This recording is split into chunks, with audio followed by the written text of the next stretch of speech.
नवनवीन व्हिडिओ पाहण्यासाठी व आमच्या सोबत राहण्यासाठी चॅनलला सबस्क्राइब करायला विसरू नका।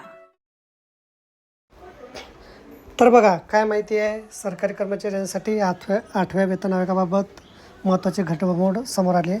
येत्या काही महिन्यापासून सुरू असलेल्या चर्चेदरम्यान कर्मचारी संघटनांशी विविध मागण्या आयोगाकडे सादर केल्या असून त्यात फिटमेंट फॅक्टर वाढवण्याच्या मागणीलाही विशेष महत्त्व प्राप्त झालं आहे। मागण्या सादर करण्याची अंतिम मुदत 15 जूनपर्यंत होती। त्यानंतर आता आयोगाकडे आलेल्या सूचनांचा आणि प्रस्तावाचा विचार करायची प्रक्रिया सुरू होणार। त्यामुळे आता सरकार आणि आयोग या मागण्याबद्दल काय भूमिका घेतात याकडे लाखो कर्मचारी आणि पेन्शनधारकांचे लक्ष लागलं आहे।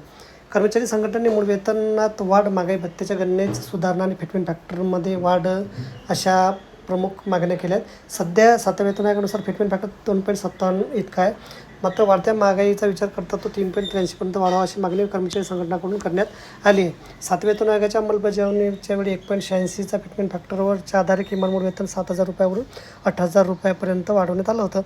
त्याच धर्तीवर 3.83 फिटमेंट फॅक्टर मंजूर झाल्यास सध्याचे किमान मूळ वेतन जवळपास 68.940 रुपयापर्यंत पोहोचू शकते, म्हणजे विद्यमान वेतनात सुमारे 51,000 रुपयाची वाढ होण्याची शक्यता व्यक्त केली जात आहे। तथापि या संदर्भात सरकार किंवा 8व्या वेतन आयोगाकडून अद्याप कोणती अधिकृत घोषणा करण्यात आली नाही, त्यामुळे कर्मचाऱ्यांना अंतिम निर्णयासाठी आणखी काही काळ प्रतीक्षा करावी लागणार आहे। तर बघा, अशा प्रकारे अत्यंत महत्त्वाची माहिती समजली असेल। व्हिडिओ सुद्धा आवडल्यास लाईक करा आणि शेअर करायला विसरू नका।